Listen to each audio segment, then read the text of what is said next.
At the stroke of the midnight hour, when the world sleeps, India will awake to life and freedom. Dès ma première rencontre avec M. Nehru, Delhi et à Chandigarh, how from being a totally dusty plain, Chandigarh is now covered with greenery. City must grow. It must be given a direction. Hello and welcome to The Story of Chandigarh, a podcast about how the modernist city of Chandigarh came into being and what its future might look like. This is Ishan Shafla, and with me is Dr. Vikramaditya Prakash. In this episode, we will talk about how the Chandigarh Capital Project team was selected, what was the process of recruiting Corbusier and Jeanneret, and how was the rest of the team assembled. What do we know about the people displaced by Chandigarh and the labourers involved in its construction? We will also discuss how the Chandigarh team was structured and how the work was split up amongst the various architects. So at what point was Corbusier invited, and did Thapar and Verma, on the instruction of Nehru, go and seek him out in Europe? Yeah, so Was he surprised? No, he was not surprised. He was the big architect of the times, and Chandigarh, I think, already had a little bit of a reputation in the international, architectural scene of this big project happening because of Meyer and Nowicki. And Nowicki's death was a, international news sensation, at least in the architecture circles. And so there was a question about what would happen next. So P.L. Verma and P.N. Thapar got permission from Nehru finally to go to Europe to select a replacement for Nowicki. And they wrote to all the embassies in Europe, the Indian embassies, and they said, can you suggest some significant architects who could possibly do this project? So you can see this in the files in the Chandigarh Museum. There are all these lists. So every embassy, forwarded some architects that they locally sourced in Italy, I think in Greece also, maybe even in Eastern Europe, Hungary, there was some sourcing, and there was then, of course, France, and of course, their main source was England, because India being England's familiar to them. J.B. Abercrombie, was the man who was leading the New Towns effort in England, in London, the building of New Town movement. So Abercrombie was a big reference. And on those lists, certainly very quickly at the top were Maxwell Fry and Jane Drew, because Maxwell Fry and Jane Drew were working in West Africa, right? So they were already building in tropical conditions, mostly in Ghana, I think, but they built in that region. So, and that's what this new V&A exhibit is all about. It sort of begins on, I think, the Fry and Drew experience in Ghana, and then moves to their experience in India. Tropical modernism. Was there ever talk of a competition? Oh, yeah, I think in the files, you're right. I think A.L. Fletcher was like we said, I think last time, the officer in charge of the project early on. And I think he did suggest a competition, but I don't think that really flew.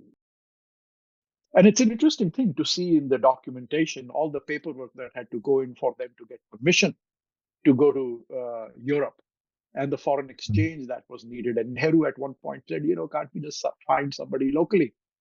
And they said, no, there are no local experts. That's how he had found Meyer. He was a local guy, because Meyer was already in India working with Gandhi. He said, let's just find somebody like this. And that could have been the case, because I think later on they had Königsberg were working in Bhubaneswar and all these other people. So, but Thapar and Verma were, no, we need to go to Europe and get the best, biggest names. Mm-hmm.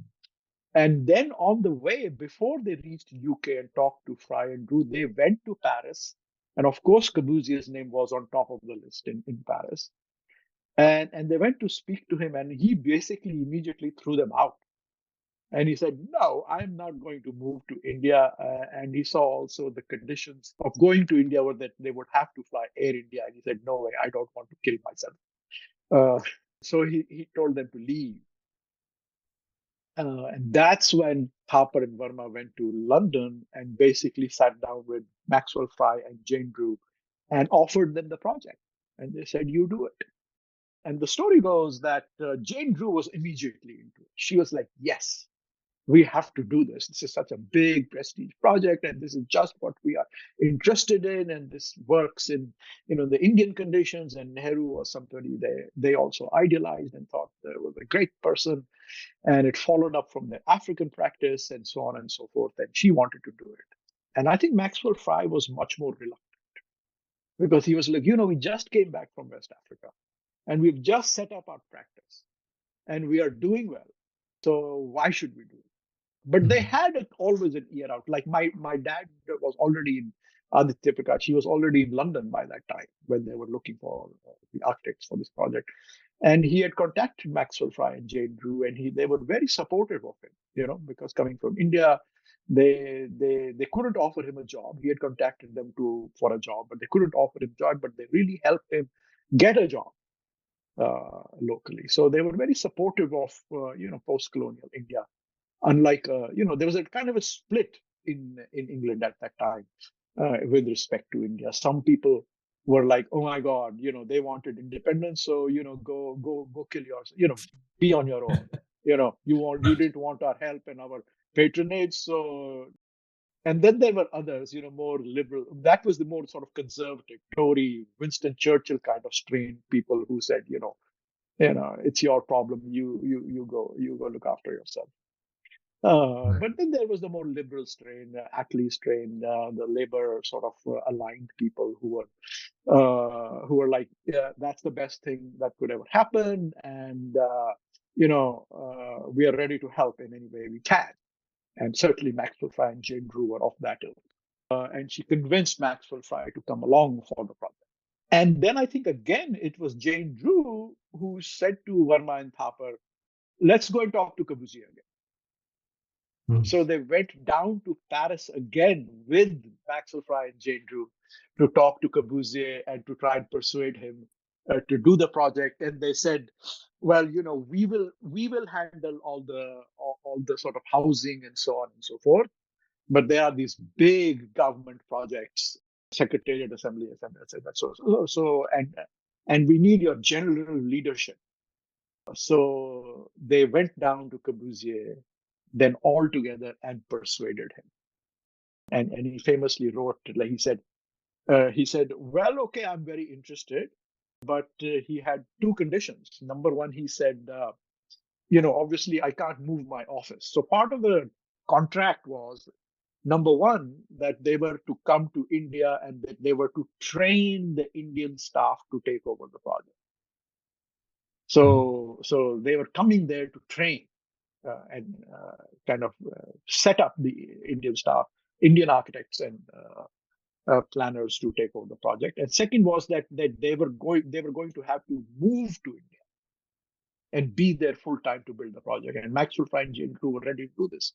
And Corbusier said, no ways, I can't leave my atelier on 35 Rue de Sèvres and move to India. But at that time, he said, but I may have a solution. That why doesn't Pierre Jeanneret go in my stead, and I will simply work from Paris and come as an advisor.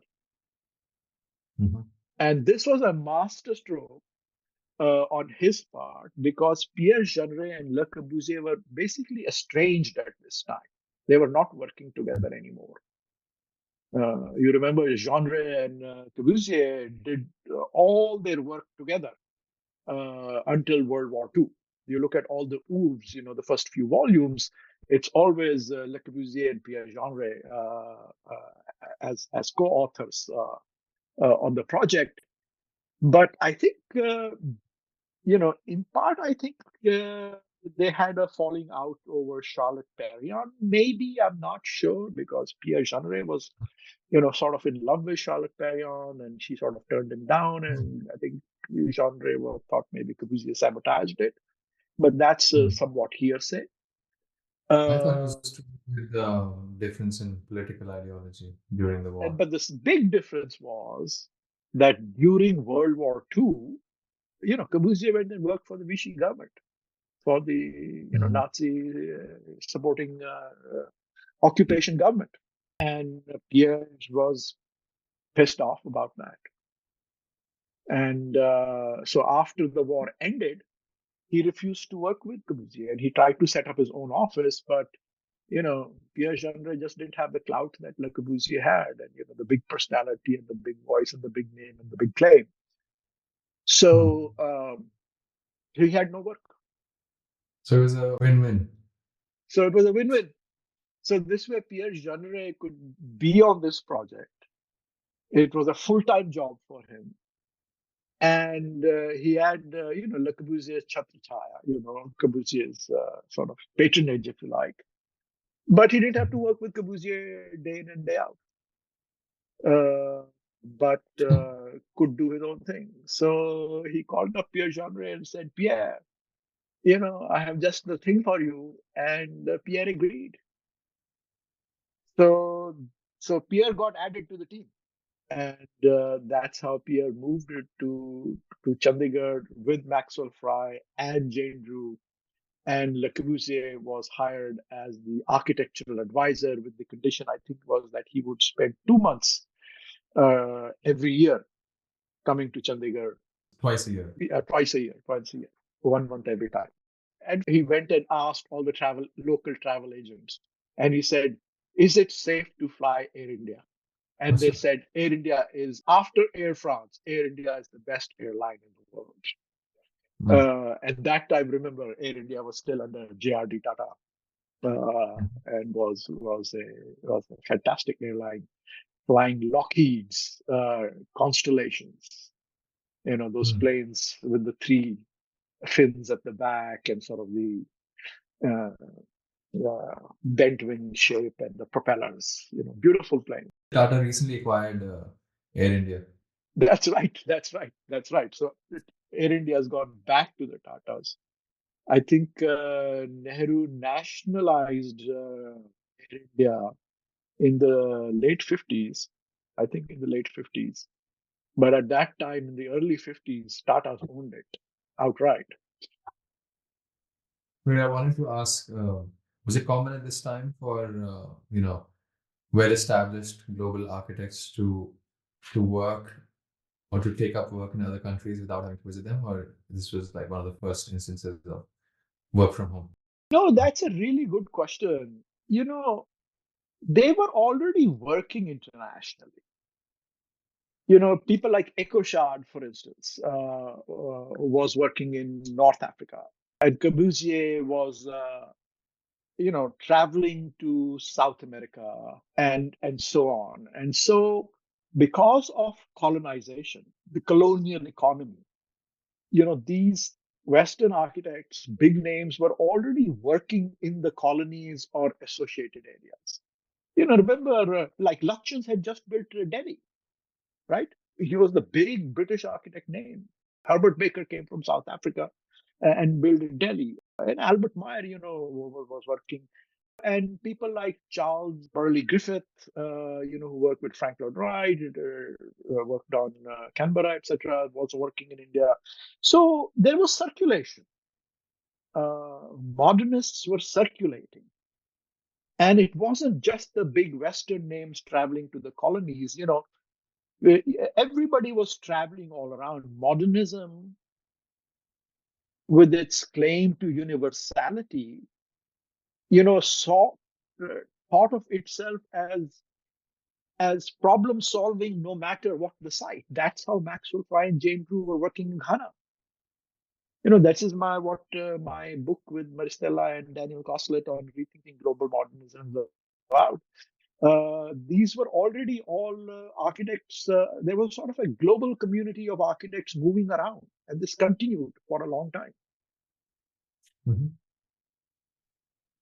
Which is the same thing today with the international star architects, except that at that time, I think it was much more mission driven and not so much, star architect brand buying driven. It was much more mission driven in the sense of doing the modernist ethical project of bringing new design, solving problems internationally and globally. That was the thinking. And was this CIAM? CIAM was the engine. I'm glad you brought that up, because That's how all these architects knew each other. CIAM was an international organization. It had people from all over the world. Doshi attended some CIAMs. Minette de Silva attended. Oscar Niemeyer attended. All these sort of people who attended. Corbusier, of course, wanted to dominate them all and did dominate them. But a lot of the people, Jacqueline Tirhet, etc., came from all over the place. And CIAM's claim was that they were global. And that was also part of the conceit of holding that famous CIAM meeting on a ship. What year was that? I don't remember. They boarded a luxury cruise line, and I think were on a ship from, I think, Athens to Paris or France or something, and held the meeting on a boat in the Mediterranean. I think I'm roughly correct there, but one of the meetings was on a boat. International Congress of Modernist Architects. Yes, Modern Architects International Congress. At that time, internationalism was a high ideal, particularly after World War II. Also, it was still a high ideal that, like with all the investment being made in the United Nations, that the idea was that we need to bring all people of the world together under common flags of shared humanity, shared human rights, shared international courts of justice, so that they don't go to war over old, sort of tribal rivalry. That was the thinking. That's the ethos of the time, like anti-war. That's the ethos of time. And the UN project was the leitmotif project of that time. In 1950s, all these architects were brought together to design the United Nations. Oscar Niemeyer, Le Corbusier, Matthew Nowicki, deliberately international team was assembled to design United Nations. You mean the New York building, right? The New York building. And then there was internal fighting, and then Le Corbusier was shunned off the project, and he got very bitter about it. But he led the team. So in other words, the making of Chandigarh was part of this ethos. And that's a really important thing to understand, because later on it all becomes this East-West division again. Like in postmodern times, this colonial division came back, Western architects coming to the East and being colonial again. And that's just completely inaccurate and to a certain extent unethical. And it sort of runs against the ethics of the spirit of the time. But you see that there's talk of Chandigarh that's, is it Indian, is it Western? Yeah, I know. It stays. It just persists, and it's a mark of persistent Eurocentrism that wants to do that. At this point, we only have the, let's say, lead architects. From the Indian side, I think M.N. Sharma has already been hired, because M.N. Sharma, I know, was already working with Matthew Nowicki in Shimla. Because when Matthew Nowicki was there making all the drawings, he made some note that I did all the drawings and M.N. Sharma was just sitting around or something like that. But M.N. Sharma was already on the team. Does M.N. Sharma have experience before this?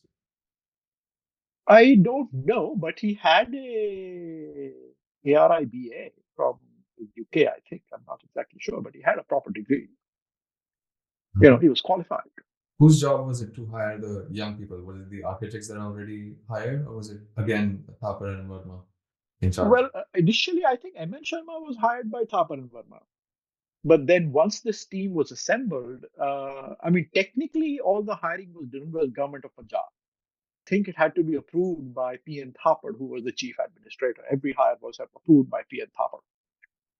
But once Fry, Drew, and Jeanneret were in place, I think they did most of the hiring. So, for instance, my father, once the Chandigarh project started and he heard about it, and he was in Glasgow in 1952, he wrote to Fry and Drew and he said, I'm here in the UK and I've just qualified my ARIBA and I would like to join the Chandigarh project. And immediately Maxwell Fry wrote back to him and he said, yes, come, we are in London. We happen to be in London. We are here from Chandigarh. Can you come down for an interview? And he, took a train down from Glasgow to London immediately, did an interview, and 1 month later got a appointment letter from government of Punjab saying you're junior architect. Was that a common trait that they were looking for in the candidate? Like in the case of Aditya Prakash or maybe even Yuli Chaudhary, like Indian, but with a sort of international experience. I think that was certainly desired. I mean, that's how I presume also Yuli Chowdhury was hired, right?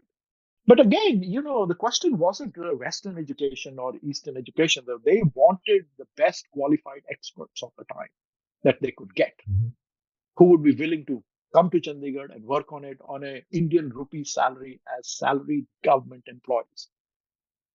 That was the key thing. So that was it. These were not like these name brand commissions of today's global architects. These were all being hired to work as government servants. So money was definitely not the priority for any of these. Yeah, you weren't making big money. No. Nobody was making big money. Even Corbusier was not making big money. Yeah, he was constantly complaining, but their salary was, of course, much more. In her memoir, Yuli Chowdhury talks about the salaries. She said, like the chaprasi used to make 8 rupees a month. And a bottle of Solent whiskey, you remember, she said cost 12 rupees a month. And the scotch was like 30 rupees.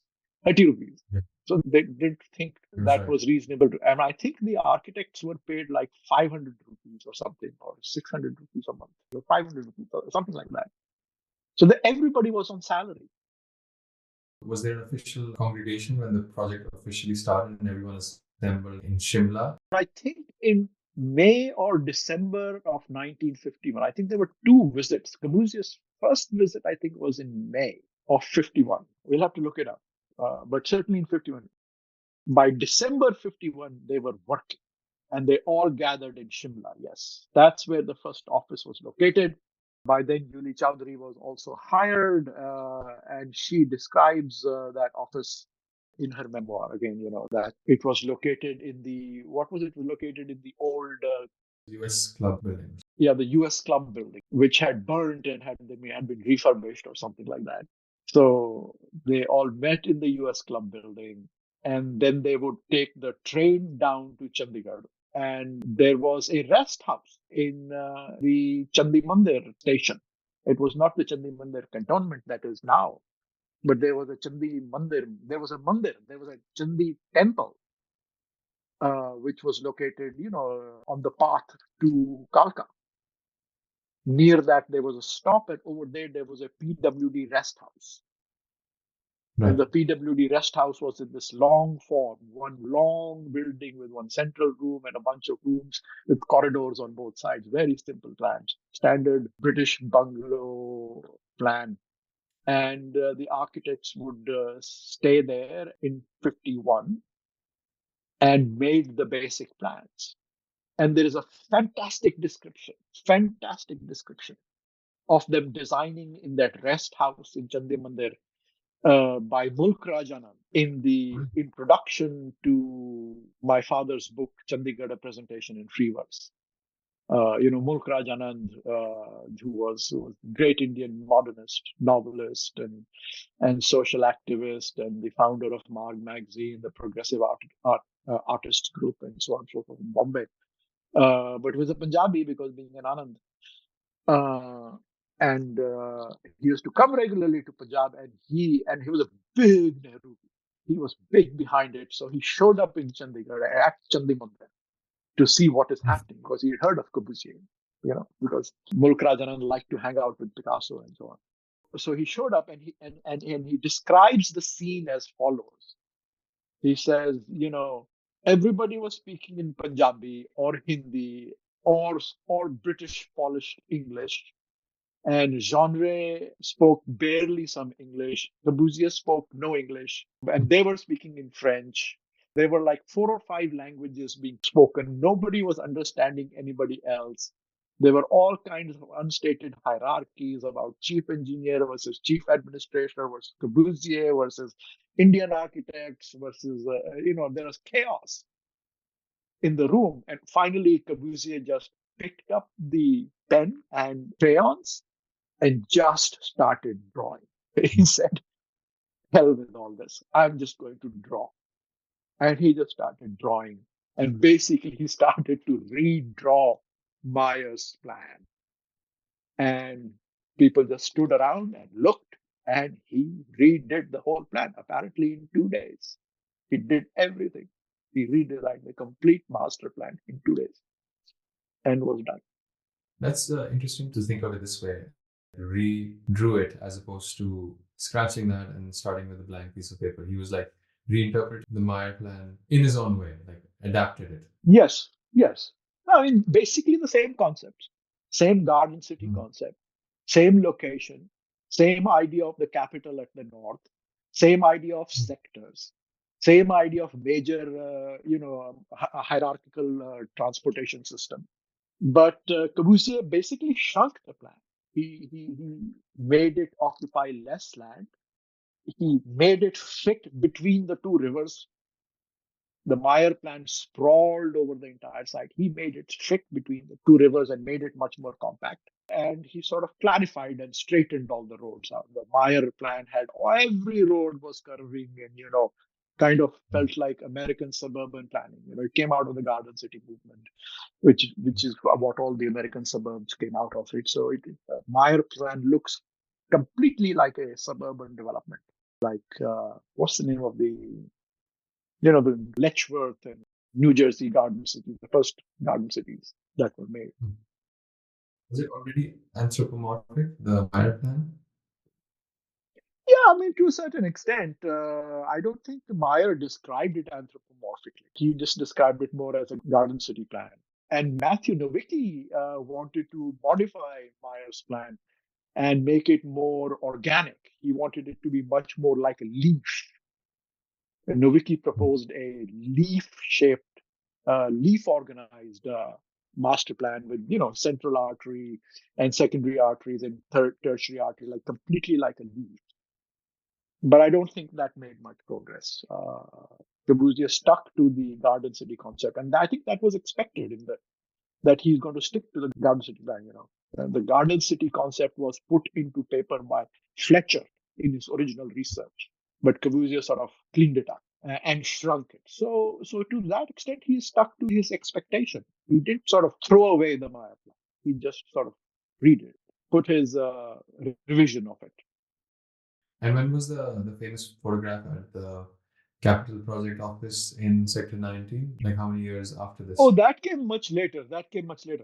Once the master plan was approved and all the things were put into place, the engineers got to work. And the first thing they did was they laid out all the roads. They surveyed the land. The Indian engineers trained under the British, one thing they really knew how to do really, really, really well was survey the land, because land survey was one of British India's biggest things, because they made all the maps of India, and they wanted to survey every piece of land because they wanted to collect taxes from everything, and they wanted to establish property rights and ownership. So land surveying was a highly advanced skill of the Indian public works departments. So the engineers got to work, they surveyed the land, and they laid out all the roads. There was no asphalt. All the roads were laid out, but they were all like dirt roads. Once all the roads were laid out, then the decision was made to shift the office to Chandigarh. So the first building, practically speaking, that was made in Chandigarh was the Capital Project office in Nagla, which came to be Sector 19 later on. Now, Nagla was one of the original villages, yeah. And then they started to build the houses. So the first set of houses to be built were the houses, I think, that were built on the main V4 in Sector 22. And those were built for the architects and the engineers, right? So first, the Capital Project office building was made, and that was intended to be built as a temporary building. So that was very quickly put together. And with that, then the first set of houses were made in Sector 22. And those were made, one at a time, and they were allotted by seniority. So a lot of the architects were still staying in tents, and some of the architects were still staying in the guest house in Chandimandir.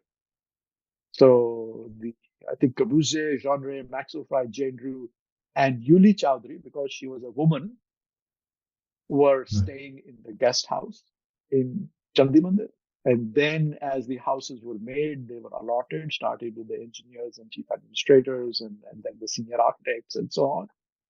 And all the junior architects, all the men were in Sector 9, I think, staying in tents. So that's how construction started. The important thing to remember here is one of the things that Jane Doe describes in her AA lecture that she did in 1979 or 80 or something, and also others have described, I've heard many times, is as the city started to be built, the labor just showed up. It's not like you had to find labor. People just showed up to work on the project looking for work. And I don't know, but it's worth thinking about, who were these people and where did they come from? It also makes you think whether they were trained or they just showed up and figured it out as time went on, or they skilled laborers. All these are really good subaltern questions. And, some research needs to be done on this. Research needs to be done on a couple of things, 2-3 things. I think, to the best of my knowledge, somewhat still unanswered on this sort of early history of Chandigarh. Number one is, I know a lot of Muslims were in the villages that were cleared to make Chandigarh, and they all left for Pakistan. So they're the first casualty, if you like, just at partition. What happened to them? Who were they? What were their relationships? What all happened? Was there violence? Like, for instance, I went to one of the occupied villages, the villages in Chandigarh today, and they showed me this building, they said, this is our local rest house. It was clearly a mosque, which had been converted into a rest house. So there is that dastan, that story about who was displaced and how land was reappropriated, and the traumas of partition, specifically connected to Chandigarh, that I think remains untold. And then the second is the story of the displaced, which Tirlochan Singh is working on, has written this book called Ujadiyon the Dastan in Punjabi, which I have not read because I can't read Punjabi. I can read Punjabi, but it would take me 2 years to read one book.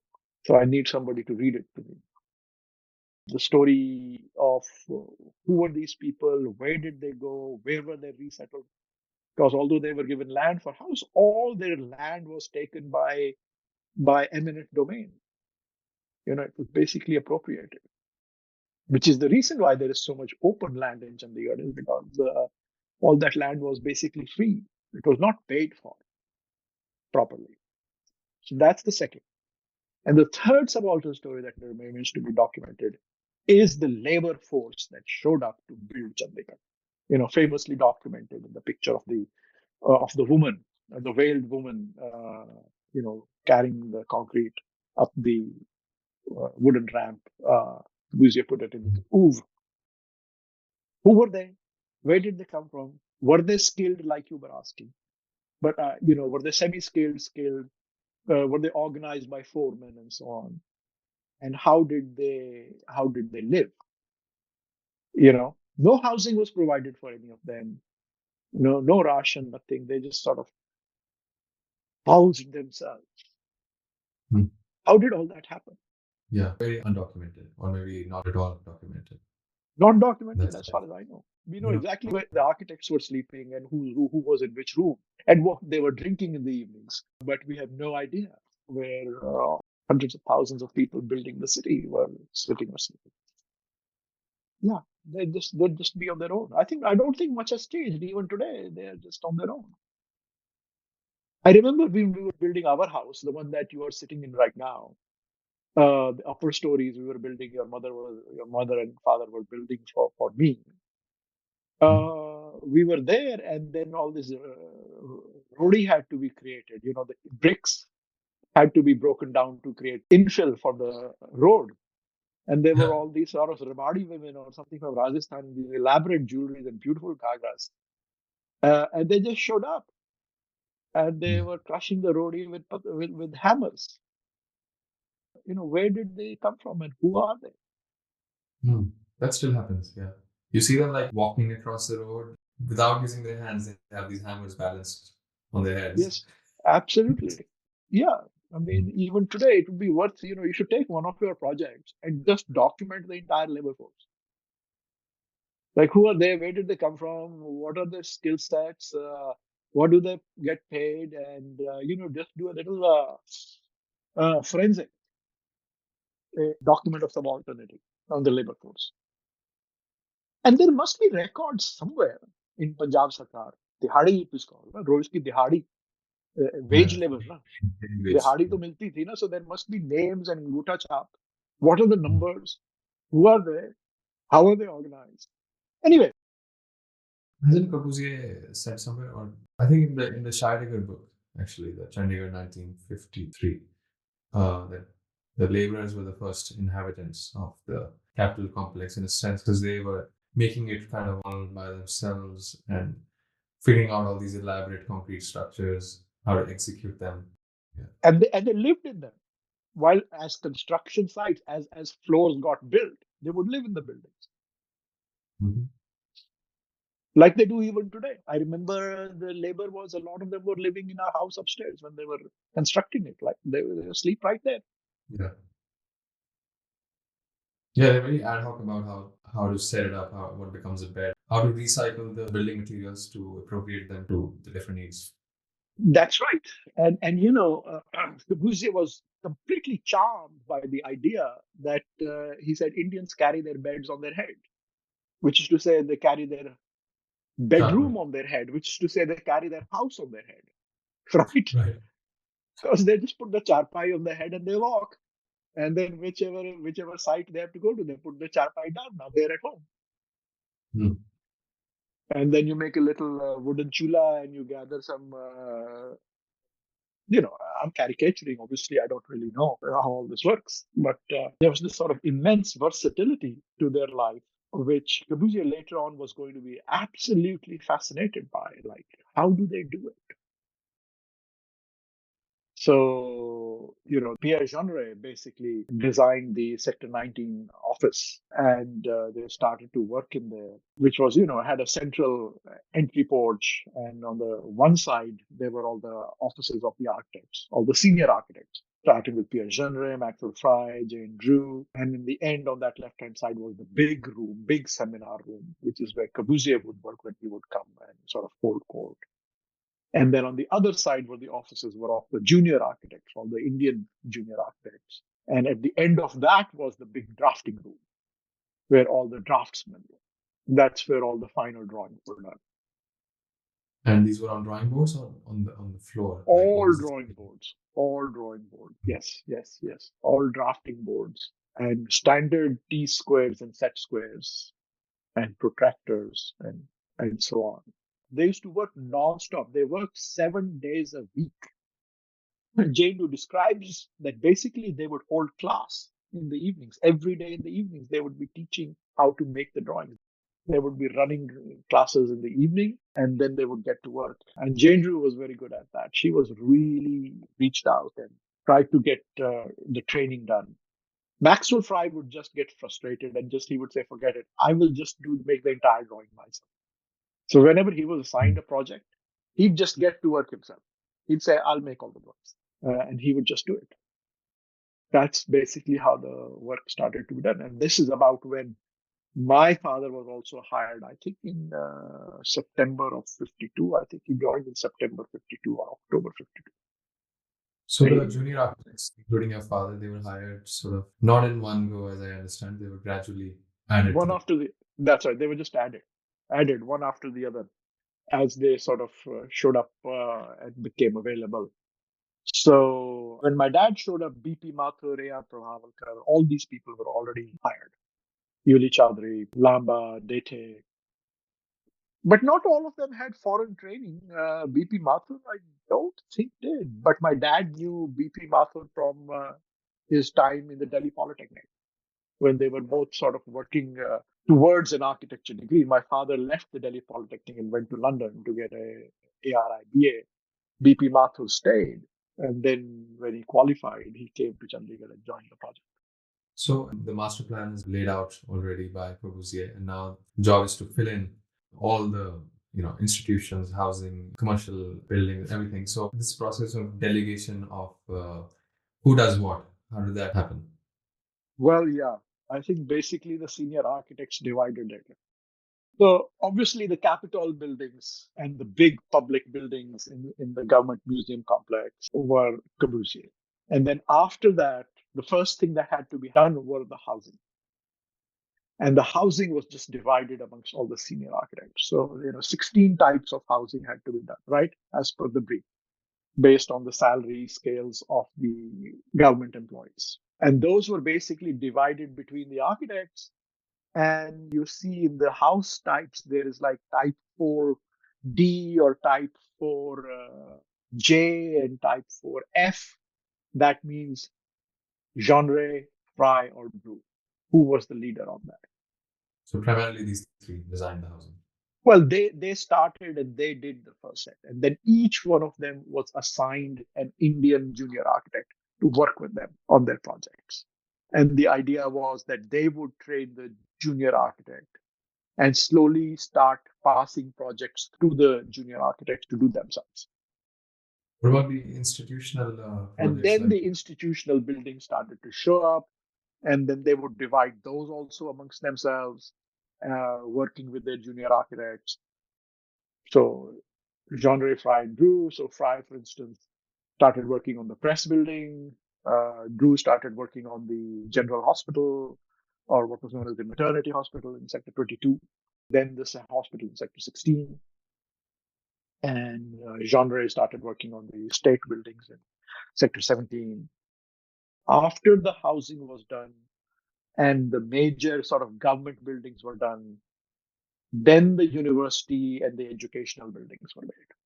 There's an order. There was an order, and this is also would be somebody should do like what was the order of construction would be worth finding out. Basically, it was based on demand. First thing, government had to be housed. So that's why the big Sarkari buildings, the Secretariat, High Court. High Court was first to be built because the judges were like, oh, we have to get to work. And they built the senior model school in Sector 10, I think. And that school had a big auditorium. And the Punjab Assembly met in that first. So the high courts were first to be built and the lawyers moved down first. That's how Max Sareem will tell you that his family displaced from Pakistan. They moved down and they bought their big koti in Sector 4 and got to work immediately. High Court was first to be built. Then they got started on the Assembly building and the Secretariat.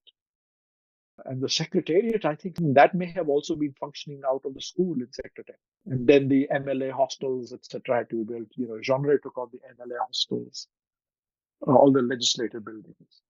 So very quickly it started to emerge that the hierarchy was Corbusier, Jeanneret, and then Maxwell, Fry, and Jeanneret. And I think that's where the sort of conflict came between Maxwell, Fry, and Jeanneret and Jeanneret. Part of it was ideological about design. So Maxwell Fry in particular, but both Maxwell Fry and Jeanneret used to insist that every building needs to be plastered and painted white, because that was their experience working in West Africa, that plastered buildings painted white had better thermal qualities because white would reflect the heat and plaster would add thermal insulation mass to it. But Jeanneret wanted exposed brick because he said it's cheaper. And it is purer, naked truth of buildings. And he said that the exposed brick would produce self-shading because of all the grooving and would require much less maintenance, whereas the plaster, of course, required high maintenance. So that was the aesthetic difference, but I think there was also a hierarchy difference between them. And basically, Maxwell, Fry, and Jeanneret left, or they were sort of forced out. One interesting sub note over here is that, standard to patriarchy, Jeanneret's salary was less than that of Maxwell Fry's. I read that. Yeah, in Julie Chowdhury's memoir, right? Right. Go ahead. Yeah, she insisted that their salaries are combined and then split in half. Yes. But think of the deep patriarchy, in the system that they would obviously assume that Jane Drews to be paid less than Maxwell Fry, although they were an equal team. I wonder if they paid Yuli Chaudhary less than the other male architects of the time. Probably. Yeah, that requires some research, but somebody would have to find out. Thanks for listening to The Story of Chandigarh.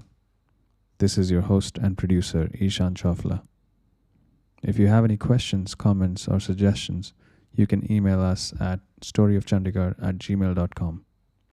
We'll continue our conversation in the next episode. Until then, this is The Story of Chandigarh.